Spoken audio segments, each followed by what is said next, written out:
আসসালামু আলাইকুম ভিউয়ার্স। বর্তমান সমসাময়িক প্রেক্ষাপটে আহমদুল্লাহ হুজুরের কিছু কথা আপনাদের সামনে নিয়ে হাজির হয়েছি। তো চলুন জেনে আসি তিনি কি বললেন।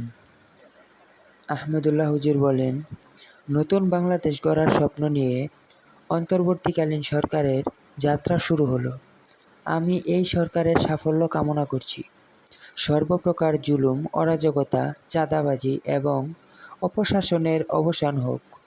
এদেশে সকল ধর্মের মানুষ ভালো ও নিরাপদ থাকুক।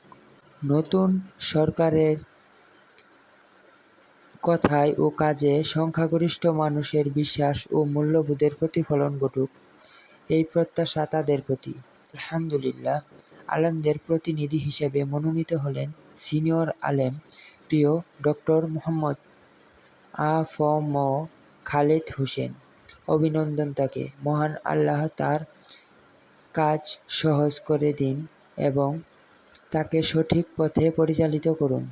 তিনি তার সম্পর্কে আরও বলেন, আমার অযোগ্যতা সত্ত্বেও আপনারা অনেকেই গত দুদিন ধরে আমার নাম প্রস্তাব করেছেন এবং আমার প্রতি আস্থা প্রকাশ করেছেন, যার উপযুক্ত আমি ছিলাম না। তাদের সবার প্রতি আমি কৃতজ্ঞ। মহান আল্লাহ আপনাদের ভালোবাসা ও সুধারণার উত্তম বিনিময় দান করুক। নতুন সরকারের কাছে মানুষের প্রত্যাশা অনেক বেশি। তার কতটুকু তার পূরণ করতে পারবে সেটা সময়ই বলে দিবে। তবে দোয়া করি প্রিয় মাতৃভূমি ভালো থাকুক, নিরাপদ থাকুক। আমাদের জীবন, সম্পদ ও দিন, ঈমান। নিরাপদ থাকুক আমাদের জীবন, সম্পদ, দিন ও ঈমান।